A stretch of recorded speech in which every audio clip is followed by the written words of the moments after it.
Well, welcome to the show. I'm extremely excited that Bob Goff is with me. He's a New York Times bestselling author of Love Does, Everybody Always, and Dream Big, as well as the founder of Love Does, a nonprofit human rights organization operating in multiple countries. His newest book is Undistracted. I'm excited to talk about that. He's also the professor at Pepperdine Law School and Point Loma Nazarene University, and most importantly, is the husband of Sweet Maria, as he calls his loving wife. And Bob, welcome to the show. How are you today? Yeah, thanks a million. Great to be on. Yeah, awesome. There was a lot to kind of sift through on your bio. You have a lot on there, and so I feel like bios don't do people justice. I kind of like to let them talk about things that I might have missed. So let our audience know a little bit about you. Besides what the bio said, if anything you'd like us to know. Oh, yeah. Like I spend a lot of time. My big ambition in life has been to be a great grandfather, not like super old guy, but great, grandfather. Right. My kids are 30 and 32 and 28. And so they're just starting to have kids. And I've done the math and I won't be around for the great grandfather part, but I could be a great, grandfather. And so that has meant if you know what you want, that's what I'm aiming for, among other things, then let it affect what you do. And so while I used to get on airplanes every day and go speak somewhere and fly home, I used to be a lawyer and get on a plane and fly to Seattle every day for 27 years. Wow. And then I'd fly home for supper each night. But that was fine then. But I want to actually leave something different behind than that, a different legacy. And so I quit being a lawyer and I started a nonprofit where I continue to volunteer. I write books, which funds the nonprofit, which is kind of fun. Yeah. And then we're in a whole bunch of different countries. I love starting stuff. I'm more of a pioneer than a settler, Yeah. but I like to just pioneer things where I can. I mess up. If mess ups were push ups, I'd be totally ripped. Love that. But so I'm like this stumbling forward, and then what I was noticing about myself is I was getting very distracted Mm. by all the crazy that was going on around me. Whatever shade of the color somebody's hat was, and Yeah. what they believed in or for and against. And there's just like so many things. I couldn't find a book that would help me about getting undistracted. So I decided to write one, which for a flaming Enneagram 7 to settle down long enough to put 65,000 words together, that is a Herculean effort. Yeah. I love that.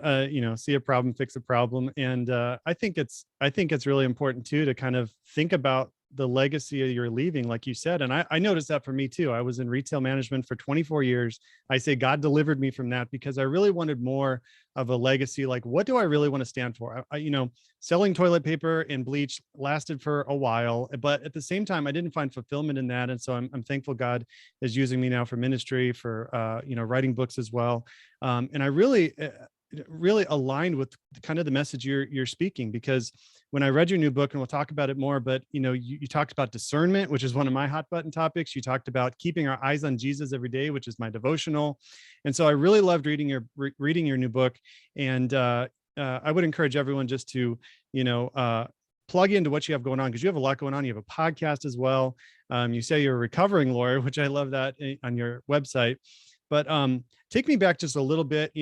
When did you first come to Christ, learn about Christ? What was that first step for you? Yeah, I'm still heading in his direction. Amen. Aren't we all? I've always thought, like I came to Jesus. I'm like, dude, I haven't even arrived. I barely boarded the boat. Yeah. But faith became important to me in the latter part of high school when a guy named Randy went with me on a trip. I was going to drop out of high school and move to Yosemite. And so he just came with me because he heard that I was going. I'm sure the thought bubble for him was like, that's a stupid idea. But he went anyway. And I think there's just something beautiful about that. I saw a guy who did something about his faith, not just have a bunch of great doctrine, but actually have some pretty good theology. Yeah. That idea of being with, like Emmanuel, God with us, and Randy with me. And I didn't thankfully get that job in Yosemite and went back and finished my senior year of high school because I didn't have any other options. And I love that verse when Jesus asked his friend, like, so are you leaving too? And he said, where else would I go? Right. Yeah, exactly. So when we eliminate all the options, if we eliminate the option to be distracted by Netflix and all that, I'm not against it. Like if, if Yellowstone's your thing, Mazel tov, like whatever blows your hair back. But I want to be distracted by Jesus, because that is the thing, to say it's worth moving towards, and not have come there, but be on a journey towards. And you're moving in the direction of Jesus when you do. It's Matthew 25. I was hungry and he fed me. I was thirsty, he gave me something to drink. I was a stranger. I was kind of creepy, but you invited me in anyway. I was sick. I was naked. I was in jail. And I thought that getting information about Jesus was a part of the Christian faith, and indeed it is. But to actually then do something, he said, if you want to find me, you got to find them. Yeah. So I think that's just shaped a lot of my activities. So to have your activities be a function of your theology, and not be theology be a set of beliefs. But don't think also that you can give Jesus a solid by helping somebody out, because he just doesn't need our help. I ask him every single day. I wake up, Jesus, how can I help you today? Like Burger King. And he's like, actually, he wants our hearts. He wants to not have it your way. Exactly. Just be to actually say, okay, so if you understand my heartbeat, then you will see me in the hurting, the lonely, the isolated people. And me just being nice rather than a jerk to the clerk. And I apologize, I rhymed, at the grocery store. To just be, it's that. I don't think God's wowed by big religious words. I think he's wowed by humble hearts. Yeah, it was Martin Luther who said, God doesn't need your good works, but your neighbor does. We're so hung up on, how am I saved? That's really well said. Yeah. How am I saved? And then, my life's just on cruise control after that. But no, we need discernment every day. We need to know where God is leading us, how we can serve those around us. My favorite John Maxwell quote is, people don't care how much you know till they know how much you care. And I think we can get so caught up in what we know that we don't share who we know. And that's a good reminder for us all as we. So maybe just do a little audit every once in a while. Say, just if you're listening, say, what distracted me today? There was a kind of an anxious person that just gives a lot of anxiety wherever they go. It's it's the spores that spew it. It ain't COVID. It's worse. That just wherever they are, everybody's uptight. There's just a lot of drama. And so to say, this has been a distraction that I'm just not going to allow to fester in my life anymore. You don't need to have a big confrontation. You don't need to say anything. Just create some space between you and them. Yeah. I'm not saying everybody who causes you a little anxiety, you need to create space from, but there's some people that are actually kind of there.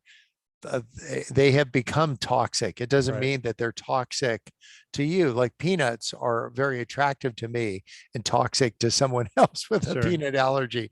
So give me a peanut butter and jelly sandwich, but don't give them one. Exactly. And so what we end up doing is we end up taking a bite out of the sandwich and be they become toxic to us. So I would just say find what's distracting you, identify it. And then that verse, be anxious for nothing, but with with this prayers to make your requests known to God. Yeah. There's a much bigger religious word for that, but it's with these prayers that you offer, but we can't make it known to him if we haven't made it known to us. So just figure out what's distracting you, make that known to yourself. And then instead of telling everybody what they need to change so that you're not distracted, just ask God, what do I need to change so I'm not distracted? That's really good. And it's that self-inspection that's important. And that's a lot of what you do with I have your dream big journal. This is all about self-inspection, asking the questions that people don't just naturally ask yourself these questions. You might think them, but then it's a passing thought, but actually writing it down, putting a plan together. If you're more of a structured person, like this is just a great practice to say, like, where am I going? Where am I heading? Where's God leading me? And making sure we have discernment in that. And that's why I'm excited that you can help me launch the season 3 of this podcast, because I'm asking people discernment roadblocks. You're on that path, but then something comes up, something happens where, hey, I thought I made the right decision. What happened? Can you think of a time in your life when you made the decision God was leading you down, but then something happened and made you question it, but you just had to persevere through it? Oh, I got 63 years of that, and I'm not even 63. But I'm going to be. Yeah. One of the things that happens to me all the time is that it happened to Paul. I keep doing what I don't want to do, and I'm not doing what I do want to do. Right. Like Romans 7 is just like such a approachable on-ramp to our life. Did you know that we don't walk in a straight line? Like we don't, I've seen some friends in college, they're staggering around on Friday night. I don't mean like sobriety, but Right. to just say, like, we just don't walk. If we lifted you and I and put us in the middle of the desert right now, we would actually walk in circles to the left or to the right. And it's not because we're confused. It's because our stride is a little bit longer. We either take a little bit bigger step with our right foot or a little bit bigger stride with our left. Isn't that awesome? Yeah. The other thing is that your legs are not the same size. Like one leg is longer than the other. If you want to like creep out all the people who love you, get a measuring tape tonight and just start measuring your legs to see if it's true. But it's true. So knowing that we don't walk in a straight line, we pull to the left or pull to the right, knowing Romans 7, this is just Paul saying, I just keep looping back to where I was. The way to fix that is to have a target. Have a flag on the hill you're aiming at, have a tree on a cliff, have the Hollywood sign in LA, if that's what you're aiming for, but to find that thing and then to say, is it worth aiming for that? Because if you want applause, join the circus. If you want Jesus, find hurting, lonely, isolated people and aim for them. Wow. And so what I want to do is to say, we're prone to distraction. We're prone to bend to the left or the right. I don't mean what color is your hat. I mean, what color is your heart? Right. And then to say, what I want to do is put a target on something worth aiming for. And then to every day continue as a new creation to say, new day, new Bob, this is what I'm aiming for. Right. Maybe think less about your career and more about your character. I mean, I make coffee nervous. I am so amped. I'm like, oh, la, la, la, la, la. I just say, and I need to aim for a more patient, less whacked out, Red Bulled out version of Bob. And if you were wondering about that, ask your spouse. Right. And Sweet Maria will tell you, like, dude, chill out, get a puppy, whatever you need to do, you need to chill out. So just say, what are you aiming for? What are you aiming for in your relationships? Are you aiming for more depth in relationships? Do you want more friends or more acquaintances? And the answer might be more acquaintances. I default towards give me a couple more friends. Acquaintances are easy to gather. Popularity is easy. Just write a good book, sing a good song, write some country song about a big old something that ran away with big old something else. Right. Exactly. There you go. You're popular for a week. And then what I want to do is to say, what's going to outlast me? We're getting distracted by some of these difficult commandments that we've turned into easy suggestions to just say, like, I'm actually going to aim for that. And maybe dealing with misunderstanding. Like, I mean, I get misunderstood. How about you? Do you get misunderstood? Yeah, exactly. For sure. Yeah. Somebody has said, well, have you written another book that just waters down the gospel? And I'm like, well, I hope so. I want it for thirsty people. Right. If you're not thirsty for Jesus and meaning and purpose and direction, you'll hate my book. But to just say, I want to put a salt lick at the end of every pew. I want to say, I want people in church thirsty for not only the word of God, but the way of God. And so what I want to do is to just actually start doing some things. The only thing that matters is your faith expressed in love. So you can have an encyclopedic knowledge of the scriptures without doing a darn thing. I'm trying not to cuss. That's great. So I have a question for you. So if you think about dreaming big, which is, the title of one of your books, for me, my personality is more of not a risk taker. So I'm more of on the other side of that. So, but if I have a God goal, I'm going to pursue that. But how do we stay on the path and have discernment that I made the right choice when those distractions come, when you start questioning yourself, when it seems like it's too big, it can't be something that God would want me to do. But in fact, we serve a big God that is constantly challenging us if we're listening. Yeah. Next step. Just next step. Yeah. That seems crazy, but I'll take the next step. To know why you're doing what you're doing, the speaker that wants to be the great grandfather, Right. and to say, I want to be a great grandfather, well, must be present to win. Mm. And so I bought a camp. How do you buy a camp? Like, it was a Young Life camp and they put it up for sale, which is Yeah. nuts. And so it went up for sale at 1. I bought it at 2. I'll take it. Yeah. And I don't know anything about camp and horses and cows and sheep and all that. But I've just learned, like, we got the camp and we fixed it up because it looked like junior high boys had lived there for 50 years without showering. And so we got rid of the bunk beds and we made them suites and got leather furniture and just made it a place you'd want to go with somebody you liked if you wanted to chill out. Yeah. And the one I got was not the place you'd want to go to chill out. I wouldn't sit on those toilets. I'd be sitting on my hands on those toilets. But to just say, what I want to do is, I've got this big, crazy idea. And then I'm not saying just say, well, I believed in Jesus, so I did it. Right. Like, I believe in Jesus and I did the math. Right. So to say, like, so let's just say, what's going to cost me to do this? And then say, what's it going to cost me not to? Sure. What's it going to cost me if I'm in Omaha every 3rd week? What's it going to cost me if I'm gone from my family? And there's a lot of people that are trying to provide for their family, and they're so busy providing for their family that they're not providing for their family. Yeah. And that isn't shame driven. I want an awareness. That's just somebody that walked in a circle. Yeah. I want to put a target back on the hill and to say, you know what I'm aiming for, the flag on the hill is going to be my presence with my family. I'm not just going to be in proximity to them anymore. I'm not going to be with them and then have my iPhone answering, emails. I'm actually going to be with them. Yeah. You put that phone in a gun safe because it's killing your relationships. Yeah. Like, you need to realize what it is.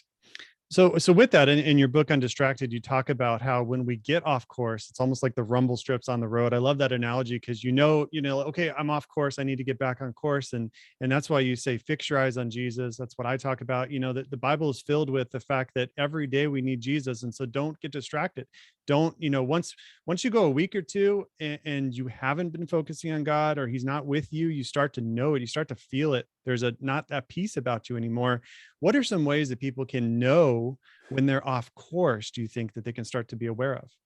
Yeah, you just have to have something to compare it to. And I don't think you compare yourself to other people, because God never compares what He creates. What you can do is you can see what seems like a well-lived life, and to say, okay, figure out where you are. We get each about 4,000 weeks, give or take. And to say, well, if I want to live a life that's really well lived, what I need to do is to say about, here's where I am and here's a plan. Because if you have a hope without a plan, it's just a wish, right? So to say, I hope I'll be a great grandfather, like, just not the super old guy that's 100 and has kids, but the great grandfather. I want to do just a superb job at it. So to say, I want to compare I want to scan the horizon. I'm not comparing me to someone else. I just want to look for examples of people that have seemed to have done a really good job at it. Yeah. Who knows? Maybe get a couple ideas from there. They seem like they were around, that they figured out a way to be more present with their family. And it wasn't the trip to Hawaii that was attractive. It was the fact that they walked to the library together right down the street that was attractive, that they traded in a glamorous lifestyle for a purposeful one, that Mm, they understood that love was about sacrifice and commitment. Find an elderly couple that just seems to have nailed it, and then take some cues from them and say, how can I move from me? I want to draw a line from me to them, my activities to theirs, and to say, what wouldn't I need to change? Staying with the metaphor of the rumble strip, yeah. sometimes we do these involuntary lane changes that you just end up in another lane change by mistake. That is not going to happen in your life. To make a big, courageous change is not going to be this, oh my gosh, it just happened. Crazy. Right. Who knew? It's just going to take some grit and some resolve. You're just Yeah. going to have, I'm doing this thing, Yeah. and some people express that with a lot of profanity laced tirades, but you get the idea that, like, oh, they evidently have decided to do that. Yeah. Yeah, But for sure. I'm not saying cuss a lot. I'm just saying, like, just be that committed to it. Yeah. And I think awareness is so important, because I've noticed too, and I've done this in my life, is you keep pushing yourself towards the next goal, and you keep saying, well, when the kids are this age, when I have enough money, when I retire, when we've been married for so long, then we'll start to do date nights, and instead of doing that, look at where you're at today. Look at what you can do today to love your spouse, to spend time with your kids, even if it's, I've said this before, even if it's 20, 30 minutes a day with your kids, make that the best 20, 30 minutes of the day that you can, even if you're in, 3 kids in diapers, or, a tough job. Even if you're in seasons in your life, that doesn't mean you can't enjoy the beauty of life where you're at. And I love one of your quotes that says, sometimes we're so busy looking up and looking forward, trying to figure out what the next move in our lives is, or looking back at all the places where we've been, that we don't look down and figure out where we actually are. So that's beautifully said. And after we identify the distractions in our life, what's a good game plan where we can start to think about, instead of going back to the status quo, where we can go next? Yeah, see what's available. Like, just see what's, all right, get your head on a swivel, see what's available. I Yeah. teach a class at San Quentin. I also teach at Pepperdine Law School. And I tell the law students, like, if you steal money, you're going to be in my other class. So at San Quentin, there's a guy named Chris, and Chris has a big problem. He doesn't like prison food. Mm, He's got a bigger problem. He's in for life. wow. Yeah. So, and you can't just order in, Right. I'll take the Kung Pao chicken, and you just said that's what they've got at prison, Yeah. not surprisingly. And so he decided to do a workaround. He said, I'm making my own food. You actually can't do that. You're not allowed to make your own food. And he's known around the cell blocks as Chef Chris. And he has hot wired some coffee warmer, so it's like hotter than the surface of the sun. And he had quesadillas the day before I came, and Hmm. he had pulled pork sandwich the day before. Wow. He's just like, everybody calls him Chef Chris. Yeah. And I said, Chris, what's the coolest thing you've ever made inside your jail cell? Now get this jail cell is 130 years old. It's 5'10" wide and 7'8" long. Oh, There's yeah. 2 dudes in there that weigh 240, a Wow. bunk bed, a toilet, and everything they both own. Well, it's cramped. Yeah. And so Chris said, the coolest thing I've ever made, I made a cheesecake. I'm like, are you kidding me? And I asked him, will you send me the recipe? Will you write it down? And while we were sitting together, he's got some time to kill the rest of his life. And Yeah. so he wrote out how you make a cheesecake. I've got it right over here on the table. First thing you do, steal 6 cinnamon buns. I was like, Wow. that's awesome. Yeah. And he gets it from a guy named Big Eddie that works in the food place. And then you need butter. You need a cup of butter.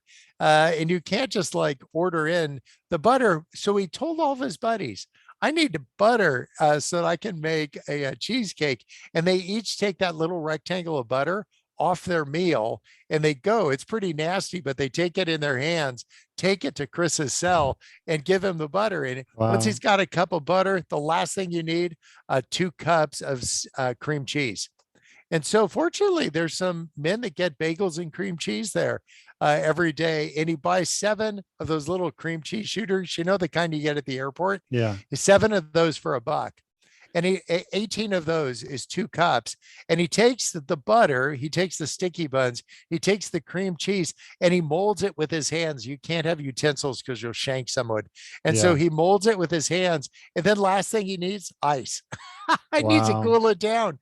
His same buddies go in and they scoop out the ice from their drinks, run it over as fast as they can to his cell, and he cools it with ice. Now, there's a guy who's figured out what his problem is. I Yeah. don't like jail food. His second problem, I'm in jail. Yeah, but he said, what is available around me? And that guy's Mm. eating better than you and me. Yeah. Wow. That's such a crazy story. But so it's such a reminder for us who seem to have everything right around us. We have access to technology, we have access to resources like never before. And yet, oftentimes it's a burden to us. If you think about social media, a lot of times it can be a burden to us instead of something we can use to spread the gospel or just get off it completely and go write a book or something, whatever God's calling you to do. But I think a lot of times we just get in that mentality of like, I'm stuck, I'm in a cycle and I can't get out, instead of, like he said, what can I do to solve this problem? And I've thought about this a lot recently too, is that, if we do the same thing we've always done, we're going to get the same result we've always gotten. So instead of complaining about something, actually put in steps to fix it. And it's not going to take overnight, not going to happen overnight, but at the same time, we can get on that journey and on that path to get where we want to be. Yeah, bingo. I think that's the money. And so, what if we take agreeing off the table? If I could do one Jedi move for the church, I would say, what if we stopped agreeing with Jesus? And bear with me here. Like, I can't think of a single time he got all of his disciples together and said, guys, agree with me. Mm, But if you take agreeing with him off the table, then you've got only 2 options: either do it or don't. mm, It's Matthew 21. It's the 2 sons. One said, I'll go in the field and work, and he didn't. And the other one said, no, but he did. And yeah. so I like the idea of saying, I got a lot of the one son in me. I keep telling Jesus, I'm your guy, and Mm, then I don't do it. And I want to be actually the other son that at some point realizes, I've actually been saying no through my actions. I'm actually going to go. yeah. And that quick little story Jesus told ends with this question. It's a little bit rhetorical. He just said, which one did what the Father asked? The Right. one that said all the right things, or the one that did the right things? And I Mm, just want to move from this lawyer who says the right things for a living to this follower who does the right things as a habit. mm. I'm trying to generate and cultivate that habit in just a bunch of different ways. The sun is going to set. Do you know what time it'll set where you are right now? About 5:30, about Yeah, an hour yeah. from now. So Yeah. we're 5:45 right here in San Diego, 5:05 in Dallas. Yeah. So it's just like to wherever you are, the longitude will dictate when it sets. But why don't you just take a moment to remember when the sun's going to set? What if you Mm, see a couple of those with the people God's already dropped in your life to love on? yeah. You don't need to make a resolution like I'm going to see every sunset. January 19th is kind of a red letter day. Only because I kind of giggle because they polled 31.5 million people who signed up for gym memberships and said, when did you bail on the whole go to the gym thing? And it's always January 19th. Yeah. Wow. Yeah. So remember, like, get distracted by the right things, get distracted by God's creation, get Mm. distracted by some of the people that he's made, even the creepy ones, but get distracted by the right stuff. Yeah. Like, do you see what God is doing in them? Look how far you've come. Get Yeah. distracted by that. Put a target on that. And well, you're going to live a less distracted life. Yeah. I love that. And, it's not for lack of knowledge right now. I mean, we have access to more resources, sermons, books than ever before, but it's the lack of application. It's a lack of actually going and doing, like you're saying. I've been stuck in that too, where you hear sermon after sermon, and yet you do nothing to actually act upon the sermon you listen to. And I think knowledge is great, but at the same time, what are you going to do with that head knowledge you have? If the person down the street's never going to go to church, how do they hear about the love of Jesus and see it in your life in action? That's a good reminder for all of Yeah, us. And bingo. I kind of want to end on this question of just talking about the critical spirit. And you have a great quote in your new book about modern day cynicism has likely cost the world hearts, lives, cures for disease, and trillions of dollars. It's also ruined plenty of holiday dinners. Don't be the cynic in your circles. So how has the critical spirit invaded the church and our culture? And what are some practical ways we can have discernment without being critical. And I even did a video on this. Discernment is not a critical spirit. They're two different things. So how do you see the difference between the two? Yeah, I think it's just an awareness of what is happening around you. Think of situational awareness. And then an awareness of your own biases. I've been to the left on this. I've been to the right. I don't mean politically, but to just say I just tend to go towards less ambiguity, towards less risk, or like me, I've been towards ambiguity. I've been towards risk because these feel like invitations to a great unlikely ending. But yet other people, equally beloved by God, tend away from those things. So just understand what is your bias, and then ask the next important question: where did that come from? Like, are you away from risk because you got burned when you were 8, and so you decided the world wasn't a safe place, and you made a rule that says, I'm not going to risk, because the false narrative is the world's not a safe place. And in fact, the world, most of it is a very safe place. Mogadishu isn't. There's some streets in your neighborhood or city that might not be safe, but the world by and large is a safe place. At least that's my bias. That's my belief. That's my experience. And if we understand what our biases is, if we understand what those are connected to, you're on your way. Yeah. I love how you said, that God loves them equally. And I think a lot of times when we separate ourselves based on our theology, our issues, our political parties, we look at the other group as less than, instead of someone God loves just as much as you, because he doesn't share, love with people ups and downs. And so I think especially in the culture we live in, I've never seen it more extreme than right now in my life, where we start to just separate people. And then once we separate them, we can start to think of them less than God does. And that's not God's intention. Our intention is to love God and love others. And so I think that's a good reminder when we start to get that critical spirit that comes up, well, I don't like that message. I don't like this. And you have a great story. I won't share, but people need to read it on the Oh My Gosh story. That was great. Yeah. So you have some great stories in there. The plane story, the Oh My Gosh story, there's a bunch in there. So people need to check out the book Undistracted. And then real quick, you said lists are for rookies. Action is for the undistracted. And some people love lists. My wife loves making lists so she can check them off. What do you mean by lists are for rookies and action is for the undistracted? Yeah, it's like the activities to say, I'm going to do this, then I'm going to do this, then I'm going to do this. Understand your direction. The same thing if you wanted to be a good public speaker. I wouldn't say don't memorize your talk, understand your talk. Sure. If you understand your message, if you understand why you're doing it, then these lists, if those are good prompts for you to do this, but if they're just a bunch of lily pads from you to go from one thing to the next thing, you've just removed the Spirit of God. Yeah. You may get a lot done, but everywhere except in your heart. And so I just say whatever works for you. Don't feel bad about it. Just figure out, is it working for me? Is this like helping me? It might be helping me get stuff done, but is it helping me with the bigger work of trust and acceptance and all that? And if those are helpful prompts, go for it. Yeah. But if they've kind of stopped serving their purpose and you've become distracted by your lists of to-do items, to say that I want to have a keener awareness of what God is doing than what I said I ought to do. Yeah, exactly. Yeah. It's crazy to me when I think about some people don't know what it's like not to have a cell phone or social media. We remember what it was like not to have that, but then it becomes, sometimes it can engulf you. And when I think of Undistracted, I think of phones, I think of a lot of other things that are vying for our attention. So I would encourage everyone to get the book. It's a fun read. You have a lot of great stories in there.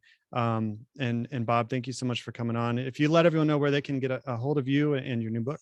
Yeah, very cryptically, my handle on social media is Bob Goff. If you can't spell it, you shouldn't find me. Yeah. And then the book is just all around. You could wait for a while and buy it for a nickel at a used bookstore, or you could just jump on Amazon or something. You'll have it. You'll probably have it before you ordered it. They just knew you wanted it. Exactly. I don't know how they know. It's going to be like that pretty soon. Exactly. Well, thanks for having me on. Thank you so much. God bless. All right. So long. Thank you for listening to the podcast. For more information on Discerning Dad, go to discerning-dad.com. Be sure to follow on all the social media platforms. Just search for Discerning Dad. Please share this podcast with a friend and leave an honest review on whichever platform you listen. Feel free to send any comments, suggestions, questions, or prayer requests at discerningdad@outlook.com. Until next time, keep fighting the good fight.